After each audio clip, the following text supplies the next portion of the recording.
Hi, everyone, and welcome to Orezone Gold Live Investment Summit today, hosted by Six. I'm pleased to introduce our speaker for today, President and CEO Patrick Downey.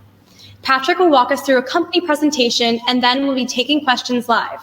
Remember, you can submit your questions on the Q&A panel on the right-hand side of your screen at any point during the presentation. And as always, this event is being recorded, and will be available to you on Six.com afterwards. Without further ado, I'll hand it to you, Patrick.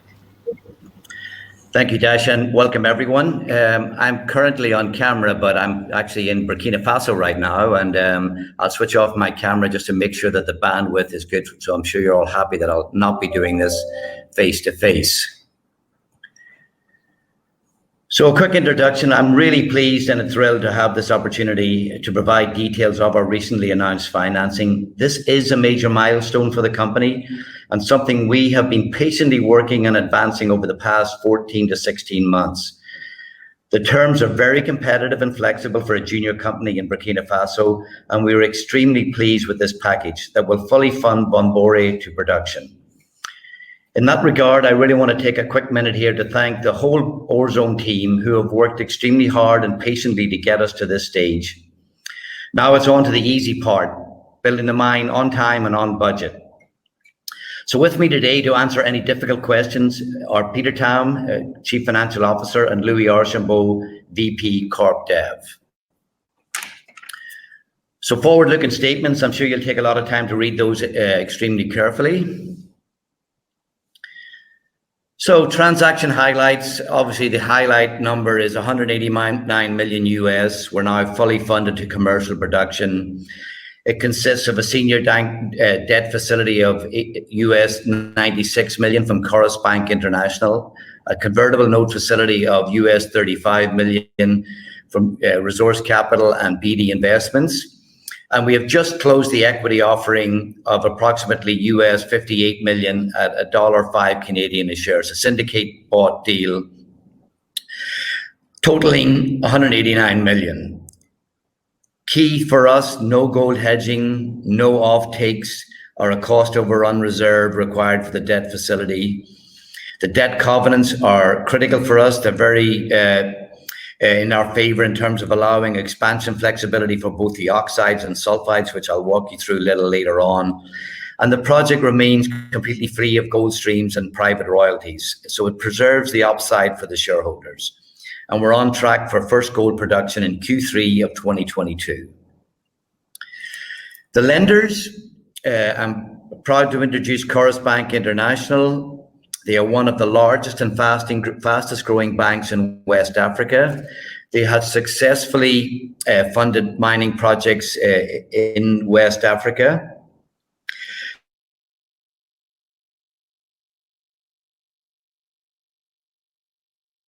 They've been a shareholder of the fiscal landscape in country, which for a junior company is extremely important. ORZCF are our single largest shareholder. They have been highly supportive throughout all our development process. They have 2 board members, and we have a very strong working relationship with them. And finally, I'm extremely pleased to welcome BD Investments on board on this, our journey forward to production.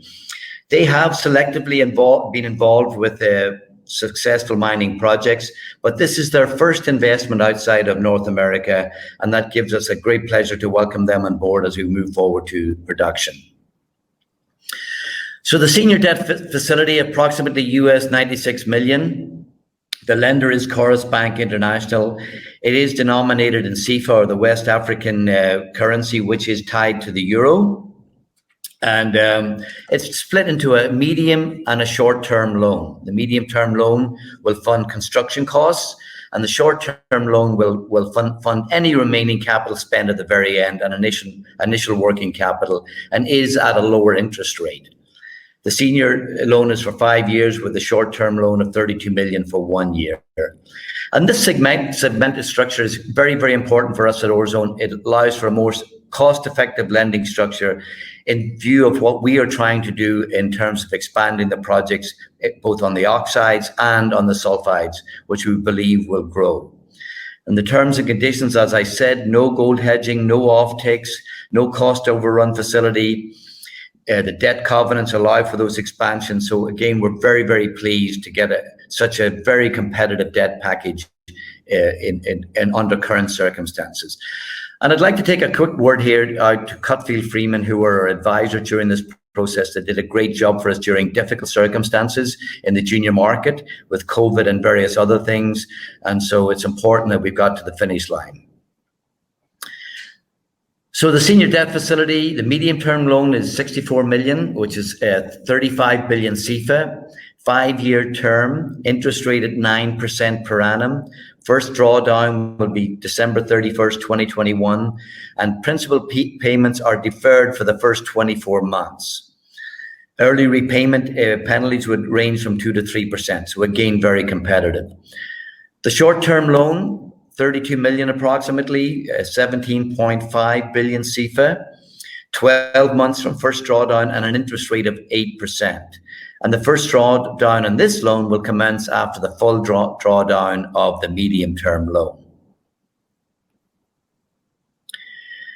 Convertible note of 35 million US. The note lenders are ORZCF and BD, as I've said. It's denominated in US dollars. It's a 5-year term.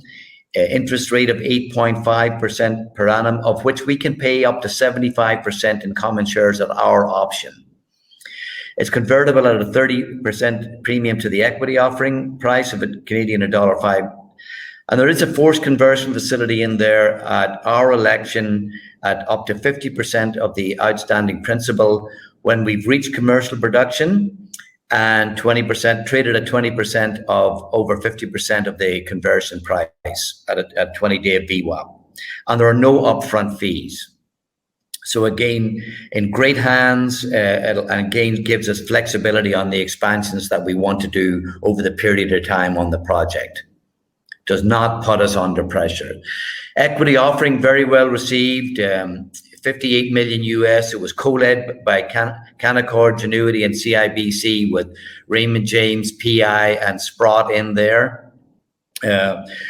We issued 61, just almost 62 million shares for 65 million at the original, and the underwriters purchased an additional 8.3 million shares to add another 8.7 million Canadian. So the total issued shares are 70.2 million for gross proceeds of 73.7 Canadian, or approximately 58 US.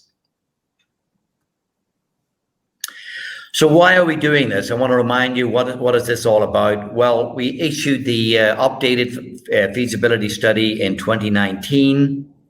Very robust economics at $1,300 gold, after-tax IRR at 44%, and an after-tax NPV at 361 million. Because we're right on surface here, very low strip ratio, good grades at the front end, very high payback even at $1,300 gold. And this includes the sulfide expansion capital of just over $65 million, which will be spent in year 2. Obviously, current gold prices are even at $1,750. It's a higher payback. Our after-tax NPV goes up to 733 million US. Our after-tax IRR is 88%, and our payback is less than a year, including the capital required for the sulfides. Therefore, we've structured that debt in 2 pieces, and we can pay back a piece very, very quickly in the first year, and gives us optimum flexibility on the expansion capital, which would allow us to, because there's no preferential sweeps on this debt, it will allow us to go on a bigger expansion should we deem it appropriate at that time. 13 years mine life, we're very, very convinced and confident we'll go beyond that. And our gold production, 1.6 million ounces produced, again, we're very convinced we'll go beyond that. And very, very impressive all-in sustaining costs. Quite similar to most projects in West Africa. We're no different than most of them, but again, very good margins compared to the Americas or the rest of Africa, which is really South Africa with the deep mines and high costs. Phase 1 oxide is 153 million capital. Obviously, we've got, we do open up the what's called the OCR, or the water reservoir. That releases about 5 million tons of ore, and that's an additional part of the capex, or the upfront capex, although it is really a part of the operations. Obviously, we've got working capital in there. We've corporate G&A, local G&A, and financing costs. So you can't build a mine without community support, and we de-risked this project. We completed the RAP with our team here. It was very successful. Chorus, who visited the project, ORZCF, who obviously visited the project, Chorus were extremely impressed. They know the local situation. They were able to get out, walk around, talk to the people. They didn't know these guys were lenders, and the feedback was how well we were thought of within the local community, how successful we've been, and how happy they are with the work that we've done. We built over 1,100 houses here, churches, mosques, clinics, schools. We've done CSR programs, and this went extremely smoothly, and this has allowed us access to the project. We've done our grade control drilling on that OCR, which will be the first area mined, and so we're there now. We're ready to go, and again, we can't do this without the local support, and it's been very, very strong. Simple project. People ask, how come African projects or West African projects can be built so fast? Flat topography, no drill and blast or cut and fill to put your foundations in. Very simple logistics, well-established logistics. We're literally a couple of kilometers off a major paved highway. Mining standard truck and shovel. We're free dig for the first number of years in the oxides. Very simple, no drill and blast, low pit maintenance. Conventional CIL, very quick leach, low work index, and very fast leach kinetics. So we just announced that we selected Lycopodium for our EPCM. We're pleased to have them on board. They have a fantastic track record in West Africa and Burkina. You can see the list of projects here on the left. And of those, Lycopodium have completed Hyundai, Eti, Wagnon, Sasingwe, Bisa, Fekola, Mako, Sanbrado, and Yaouré, ahead of schedule and under budget. And that's key for us. And when I say we will be producing gold in Q3 2022, that's based on Lyco's schedule to complete this work. One other thing I love to point out to investors is on the right-hand side here is how quickly you could up to full production. And that's huge in terms of your NAV. When you've got a slow start, it takes you time to commission it, etc. It detracts from the cash flow and detracts from the return to your investors. In West Africa, that's not the case. Within 31 days, you're up to full tonnage. And Lycopodium and our team are extremely confident we will beat that we'll be up to full production within that 31 days, because we've got a very simple circuit up front. No crushing, single stage grinding, 24-hour leach, straight out into tailings. So very simple circuit. So we're really excited to get started here. So the value proposition, we're obviously trading just about 0.4 NAV. You can see WAF, who's right beside us, they're trading 1.35 times NAV now. They built that mine in a year. From clearing and grubbing to producing gold was a year. You can see Pure Gold's performed really well, Orla's performed really well, all single asset companies. So we think there's a huge value proposition here as we go through construction into operation. And just to illustrate that, we've taken 4 single asset companies, 2 in Burkina and 2 in Canada. And critical to these is that they started up well. Obviously, Pretium had a bit of up and down after that, but it had a very good start into production. Atlantic Gold, a very successful project in Canada, and then Rocks Gold and West African Resources. And you can see from start of construction to commercial production, 125% share price appreciation. And we expect no different here. We think there's huge value for our shareholders coming in. And that's based on our current throughput. And again, with this financing package, we're very confident that we can expand that production because we've got huge flexibility on the debt package. So we're fully funded. So what's next for us? Long lead item, the critical path is the ball mill. It's spec'd out now. We're going to be selecting that and then placing the order in March of this year. Then we will award our contract. I'm here in country right now. I'm meeting with the shortlist on this weekend, that we expect to award that here in the next couple of weeks. All new equipment. So we're again expect very competitive mining here, all free dig, short hauls.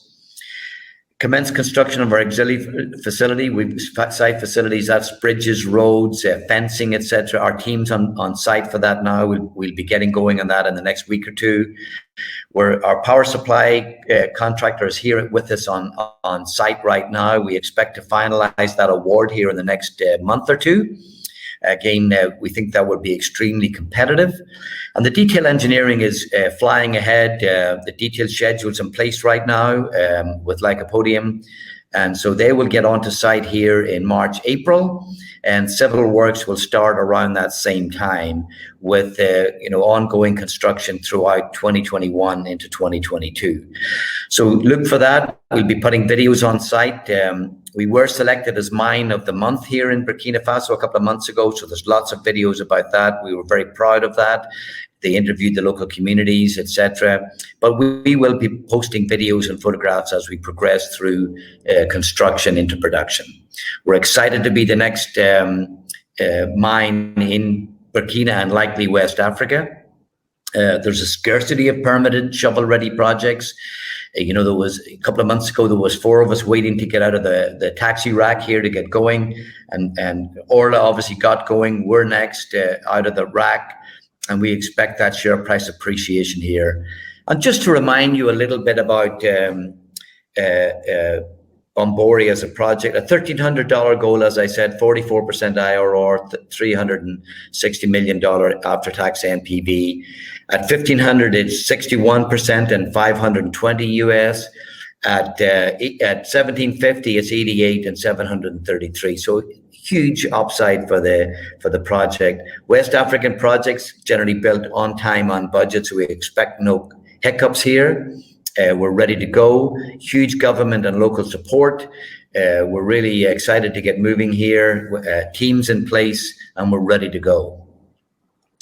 With that, again, I'd like to say thanks to everybody who supported us throughout this process. It's difficult for a junior company to get that debt financing under competitive terms, but to get what we got in Burkina Faso, it speaks volumes for the project and what we've done. So with that, I'll hand you back. Great. Thank you so much for taking us through your presentation. We're going to head into the live Q&A now because there's lots of questions lined up. So Ali is asking, will there be exploration within the building timeframe? That's a great question, Ali. What we're very pleased about is the flexibility on the financing. So there's no preferential cash sweeps here. So let's say we get this built a little bit under budget. We can use that cash to explore. Look, we would love to explore right now, and it's very difficult for a junior company to do that when you're building it. We think we've got that flexibility. We think P17, which we discovered and delineated in 2018-19, has got huge exploration upside, high grade near surface. We'd love to get into that. We've done some great drilling up in the north in Maga and some of the other ones on the high grade, areas that we've seen. And I wanted to let everybody know that we are working on a new resource. It will be a new reserve. It'll be out hopefully in early Q2. And again, we think that will show the upside to the project. So yes, we'd love to, and we hope to. Great. Luke asks, the economic slide show capex of 153 million for the oxide and 63 million for the sulfide, for a total of 216 million. The announced financing is for 182 million, a difference of 34 million. Can you comment on the difference? Well, first of all, Luke, I want to congratulate you on your math. But so we actually don't build the sulfides right away. We mine the first 2 years of oxide, and then we use the cash flow from the oxide to build the sulfide. So it's actually no more debt required. And again, I want to emphasize how flexible our debt package is to allow us to do that. And believe you me, we think the sulfides should be bigger. You know, we really, when we were looking at this, we were looking at $1,300 gold. We were looking at a different debt package that was much more restrictive in terms of what we did. So we kept that sulfide expansion in a manageable size. Now we believe we should be looking at something bigger, and we will look at that, obviously depending on the gold price. So no further debt required. The sulfide comes out of the cash flow. Great. Harry asks, since the loan taken is in XOM Euro Tide, is there any hedging, or will CAPEX be in Euro Tide as well? Or will there be any currency hedging? No, a lot of the capex is in euro, and obviously in the local currency. Like, we pay a lot of the contractors in the local currency, etc. So we've sort of got a natural hedge there. And when you look at the debt that we're taking on locally, it's about $90 million of the total package. So we're really getting a natural hedge in country. Great. Harry asks, what is the current COVID-19 situation in Burkina Faso? Are you dependent for the build on people that need to travel in and out of Burkina Faso? And how about imports? Okay, that's a great question, actually. So, look, we were thinking about this early on. Obviously, when COVID hit, the country shut down. Then it had a restriction coming in for a long time, and then it was 2 weeks quarantine. You know, when you got in. During all of that, Lycopodium and Perseus were building a mine in the next door country, which was under exactly the same restrictions. And so we followed that closely. We're actually quite close to the Perseus group. And so they were able to let us know all the things that they did. And they actually got it done, built ahead of schedule and under budget. So we have quite strict protocols. We've just gone over them. I'm down here in Burkina now. We review them with Lycopodium. So that we will be putting those in place. We see no effect on the budget or schedule at this point in time. And obviously we'll keep a close watch on all of that. Everybody who comes in will have to have a certificate, you know, showing that they are negative. We will test them when they come in, and we will test them before they go out, and we will test them with rapid test work. I think it's once a week for every person on the site. We will divide people into select work groups so that you stick within a little bubble. And so we're quite confident, and we want to protect the local communities here and ensure that nothing happens. The situation here in Burkina and in the rest of West Africa, it has not been hit as hard as Canada, North America, South Africa, Brazil. People aren't sure exactly why that is, but we obviously will continue to monitor. But it's not a very high existence of COVID right now. That's great. So the next question is, what's the current cash balance? How much capital will be spent per quarter in 2021 and 2022 up until Bombor's construction completion? Well, we haven't got the exact cash waterfall done. Peter, I don't know if you want to answer that a little bit more, or what our cash balance is and what we think we'll be spending in. We've obviously only drawing down on the main loan in December, so we expect to spend something in the region of 60-70 million in the rest of this year, maybe 80. Yeah, our current cash balance is around $8 million US, and once we get going on the full construction here, our spending is going to be roughly about 10 million a month here. So you can use that roughly as a baseline. Okay, good, thanks. Thank you. Alex asks, how will Orezone mitigate the high risk of political violence in the region, both during construction and operation phase? What is the contingency plan if activities must be stopped in case Islamic insurgencies would prevent construction or operation of the mine? Okay, another great question. So, look, we're in a great location in Burkina. I feel safer walking around here than I did growing up in Ireland, to be honest with you. But the insurgency is generally restricted to the north and east. Obviously, we have a very secure camp. We've built all our security systems. We've got a highly experienced security manager, and the banks wanted to know that, and as did our people like Beatty who. Never invested outside of North America, let alone Burkina. And so we were able to satisfy them about the security situation. We keep a close eye on it. It has generally, calmed down in Burkina recently, but it is generally restricted to the north and to the east. We've never seen any of it. We traveled a site by a paved highway. We're not on dirt roads. The import of goods has not been affected in any way at all. And there was 2 mines built during the height of this, when it really was in the forefront of everybody's mind. One being Wagnon, which is in the south, which is Teranga now Endeavours, and then obviously Sanbrado right beside us. And they were both built ahead of schedule and under budget. But the key thing for us is making sure that any expats that we have feel safe, and they all do, and they've all remained with us. And if you were actually here, you really would think that you're in a very, very safe jurisdiction. Great. Cam asks, can you expand on the phase 2 expansion and what it means to your NAV at 1,750 gold? Well, the phase 2 expansion, there is a very, very large sulfide ore body underlying the oxides here, and it's around 1 gram. And at current gold prices, obviously that's very, very profitable.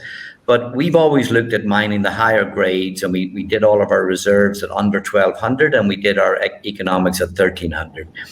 So the expansion we're looking at right now is around 65 million. It integrates right into the oxide. So all of the back end of the plant, the CIL, the tailings, etc., is exactly the same, the gold recovery circuit.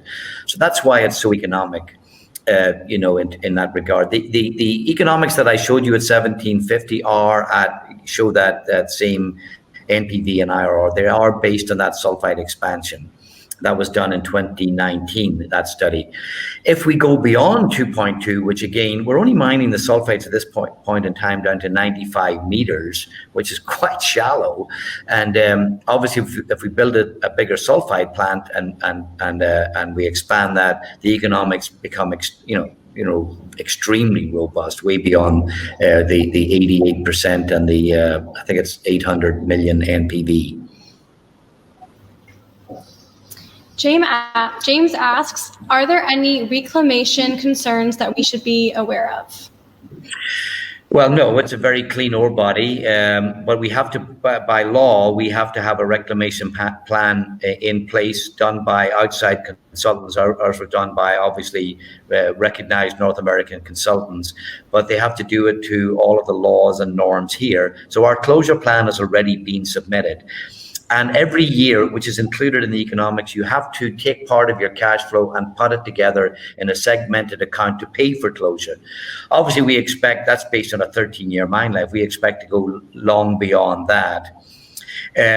Actually, what I really love about this project at the end of the day, when we do eventually close, is the legacy we will leave.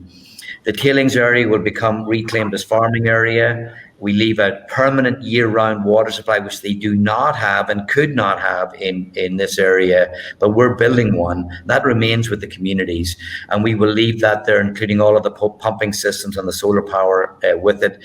So, the legacy of the mine will be long after we're gone. And one other thing, if you look at the layout, and sorry to hear, we actually build noise and sound barriers right outside the project on the perimeter with mine waste, which is inert oxide. We start planting that right away. We've got a nursery going right away, so you won't even be able to see the mine when you drive up to it. It'll be completely out of sight behind seeded and grassed areas that will start in year 1 of operation. Great. Harry asks, what would be the approximate working capital requirements when you start mining according to your current estimate? Great question, Peter. What was that? A couple of $4 or $5 million, I guess, of working capital? Yeah, this is not a complex processing plant, so we're not going to be holding a lot of spares. Working capital, again, it would be our consumables. Again, it's easy access where we're at, where there's a lot of mines in Burkina. So getting, consumables into the country is not an issue for us at all. So I would say probably in the $4 to $5 million range. Yeah. And it's, so cyanide and stuff comes in from Ghana. There's a major supply terminal already there. Limestone comes in from there as well. A lot of the other stuff is local. We'll be the 14th operating mine here. So, there's a lot of supplies come into country. And the supply chain is very, very secure. Justin asks, you mentioned 125% gains in 18 months of digging. What type of performance can be expected after those months?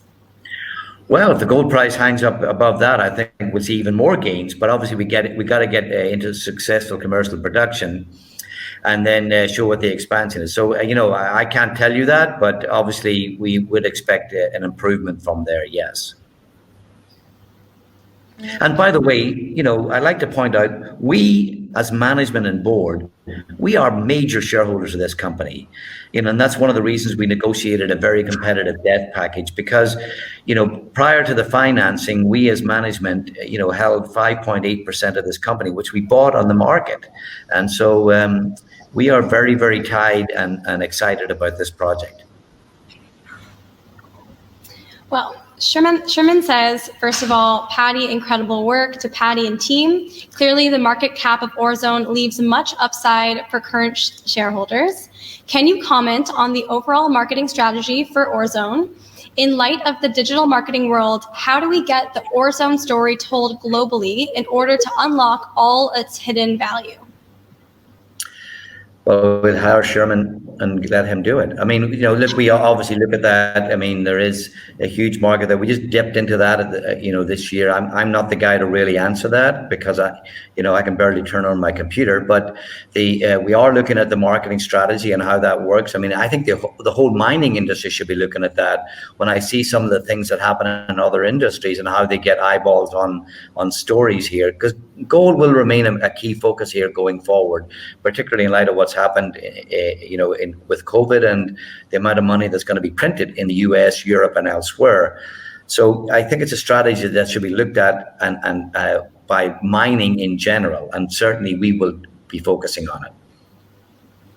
All right. There are a few questions here about security. I know you briefly talked about it, but Matthew is asking, could you elaborate on your relationship with the government of Burkina? As a partner, are they involved at all with maintaining the security environment? No, they're not involved with maintaining security, obviously, but there's police forces and they've got the army. We're one of the lucky,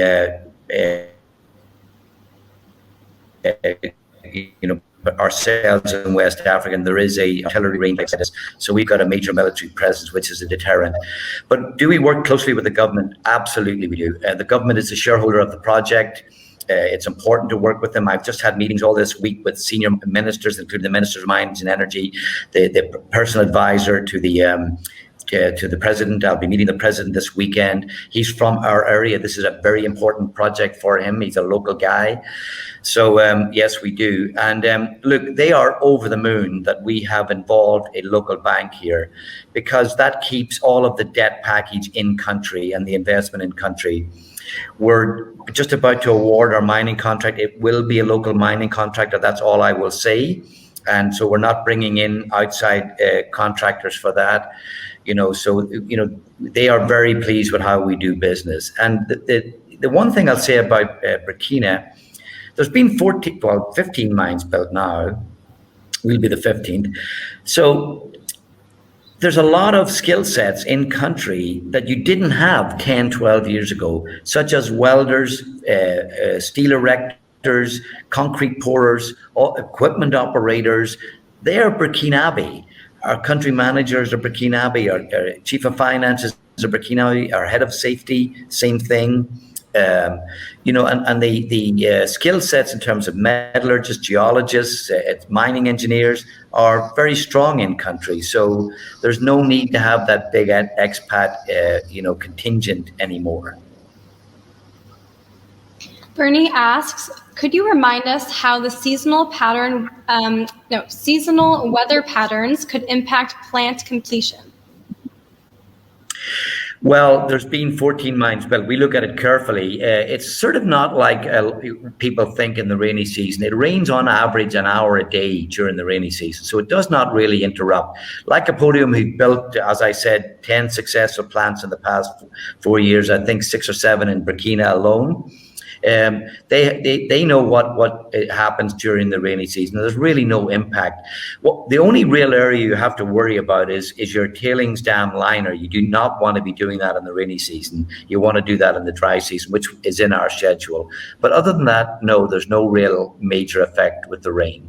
Obviously for safety, if it's really, really heavy, like a big snowfall in Canada, you'll stop trucks moving for safety reasons, but that could be for an hour maximum. All right. Bruce asks, what does new resource for Q2 mean? Is that an upgrade to the resource? Yes, we did a lot of drilling in 2018, 2019.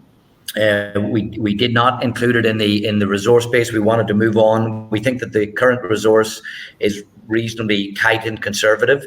And one of the key things that we found after we discovered P17 and understood that it was not a major shear like the main zone, it's a folded W granodiorite. It opened up our exploration on the project.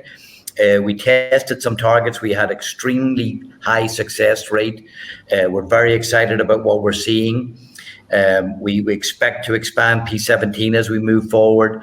So the new resource will include those results in the oxide, and also I think show that the oxide can grow beyond where we are today, and the sulfides, obviously. James asks, what other polymetallic base or precious metals can we expect? Just there is a silver component, but we have no assays on silver. We see it comes in the metallurgical test work. We know it's there, but it's never been really assayed. But gold and silver were precious metals. There's no other very clean ore. It's quartz free. We don't have quartz in it, which is important for an oxide. It means you can feed it directly into the mill, so you don't have those quartz veins. Low silica, or basically zero silica. So again, low wear and tear, so that you don't have wear on the mills, on the conveyors, on the pumps, etc., because it's such a low abrasion index, which lowers your operating costs. Oz says, surprisingly, the market didn't react positively to the financing. Do you have any idea why? None whatsoever. I mean, maybe some people thought we were going to get taken out, etc. But I think once people understand this financing and what it is, I expect this stock will really move on from here. Great. Kevin asks, will OR issue an updated LOM plan on the back of updated resources and reserve? Yes, we will. Perfect. James has another question. What is the AISC what can the AISC expect for year one of production? Well, the AISC, Peter, in year one is about 440, 50? Yeah, just under our current study, it's and just below 500. Yeah. Again, we're looking at updating our mine plan, life of mine, our resources and reserves. So we'll update all of it. Once we have that, we'll be able to update that accordingly. Yeah, so it's very low. It's good grade, low strip ratio. So yeah, it's very, very strong margins. Great. James has another question. What kind of recovery rates are you seeing? Well, the metallurgy here, we've got an absolute mountain of data. Every single meter of drilling in the ore body underwent what's called a leach well. So we know, and we sampled the tail, so we know the recovery. I can tell you the recovery of every single meter of drilling of this ore. But it's got a constant tail, so as the grade goes down, the recovery goes down. So it's generally between 84 to 92% recovery on the oxides, and between 84 and 96 on the sulfides. Doug asks, I'm sure there was a strong rationale, but why no funding through streaming? Because it costs the company money for the rest of its living days. And we as shareholders, we were very, it's not that we would be against it, but at the end of the day, we see more value for us doing the debt package that we did. Very clean, very simple, and the cost of capital is there for you to see. Perfect. Brock asks, what takeover premium could be expected and at what percentage of NAV? Well, look, that when I get an offer, I'll tell them.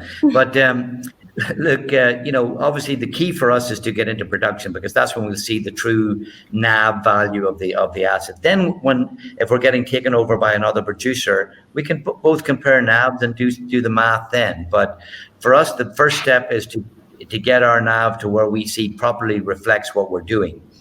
And again, we also want to see, can we grow this project so that it's even better, or any company coming in to look at us can see that growth and pay us accordingly. All right. Any plan to relist on the TSX? Yes. Perfect. Kevin asks, any timeline on updated LOM plan? It'll be done when the new resource and reserves comes out. So that'll be Q2 this year, sorry. Perfect. So next question is, who is Chorus and how did you develop that relationship?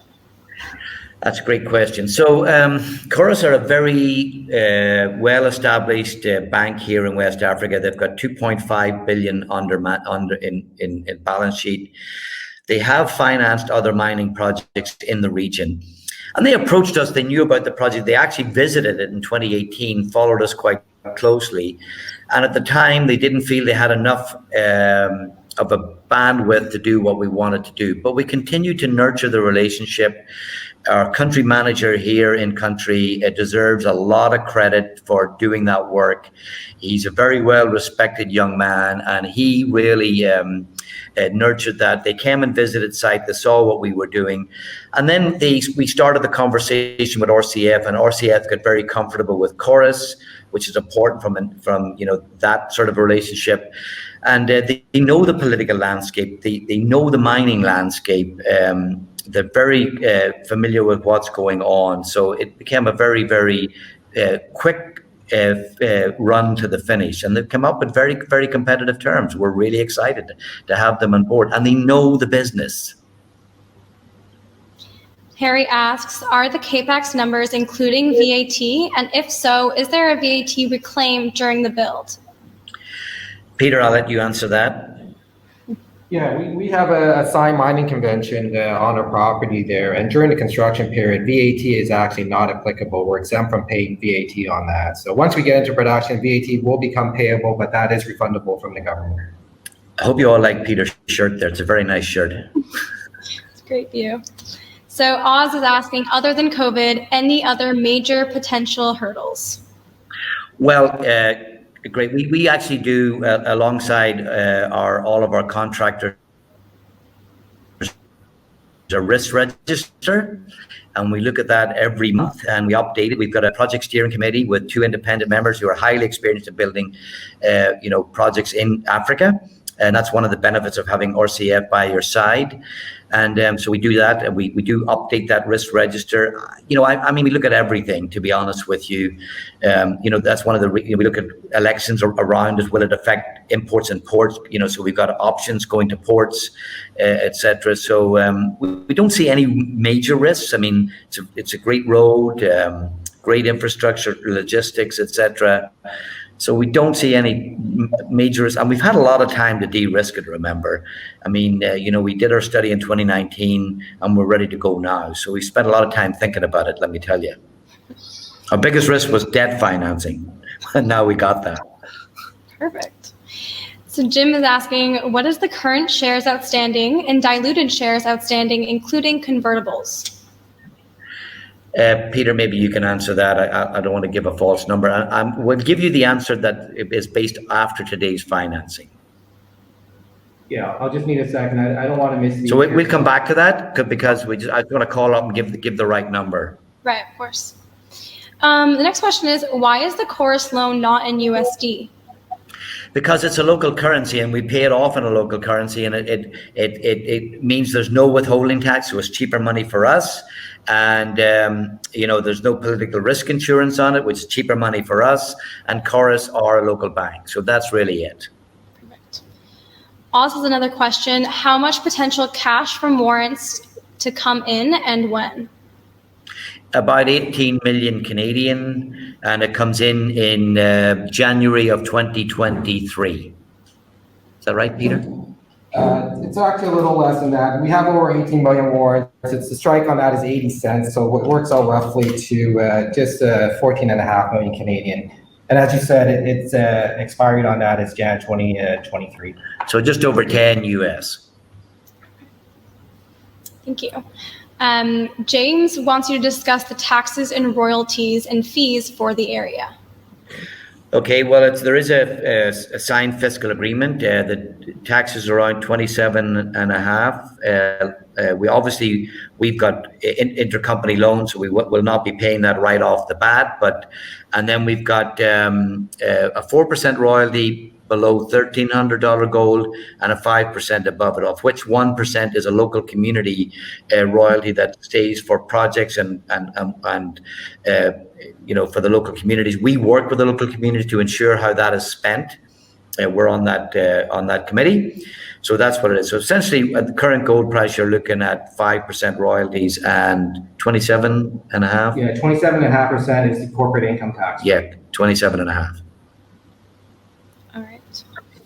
So why did you decide to go with EPCM instead of EPC? Well, we did get EPC bids, and they were right around what we have in the study. The reason we went EPCM, we talked to other people that built mines in the area, including Turanga building, Wagnon, WAF building in Sembrado, and we believe there's capital savings for us by going EPCM. And that's why we did it. We've got a very strong team here, both from our side on the engineering and construction and management. We've got lots of West African experience. So we're confident that we can bring it in below what is there. So that's why we did it. We could have gone for the certainty of EPC, but we wanted the potential upside. Great. Well, thank you so much, Patrick and Peter, for answering all of our questions and taking us through your presentation. I also want to thank everyone who submitted questions today. If you didn't get a chance to get your questions answered, or if you think of a new one, we'll be sending out a survey where you can leave your details, and the Orezone Gold team will be happy to follow up with you directly. You can also find more information on the website, orezone.com. Sorry, can I just interrupt you, Dasha? We just got the capital structure, so somebody had asked that. So just before we go off here, I just want to give you that, and now it's disappeared. Yeah, look, it's before the financing, our fully diluted share count, including the options and warrants and restricted units that we have outstanding, is just over 291 million. Obviously, with the equity raise plus the potential conversion feature on the warrants, that would take us roughly around, on a fully diluted basis, just about 390 plus million. So there you go. So under 400 million shares. Okay, thank you for that. We actually just got 2 more questions, so I'm glad we didn't finish up. Yeah. So Ron says, congratulations, Patrick, on the financing. Patrick, have you been looking at other properties in Burkina and that are within operating distance from Bomboré? Really, no. We've been focused on getting this de-risked and moving forward. Obviously, as we get it built, we will be looking around. It's sort of crazy, actually, when you think about it. Between ourselves and West African, we now control over 10 million ounces of M&I within a 14-kilometer radius. If this was Nevada, there'd be a staking rush. So, look, we think there's opportunity here, but I want to get this mine up and built first, and then we can. And we think we've got great exploration potential on our own property that I want the guys to focus on. We're really only unlocking that now from a structural interpretation, and we're quite excited about that. Great. So last question for today. James asks, you mentioned uplifting to the TSE. Are there plans to uplift to the NYSE? And if so, what would be the time frame? We haven't really thought about that at this point in time. I think we'll get into the TSX, and then if things go well as we think they will do, we will definitely look at the NYSE. We are obviously trading on the OTCQX, I think it's called. So we do trade in the US, and we've got some very strong US shareholders, so we may do it, but we haven't got any plans at this time. All right. Well, again, thank you so much. And thank you everyone who submitted questions. Stay tuned for the survey that we will be emailing you, where you can leave your details and contact the Orezone Gold team directly. And I'll pass it back to you for any final words, Patrick.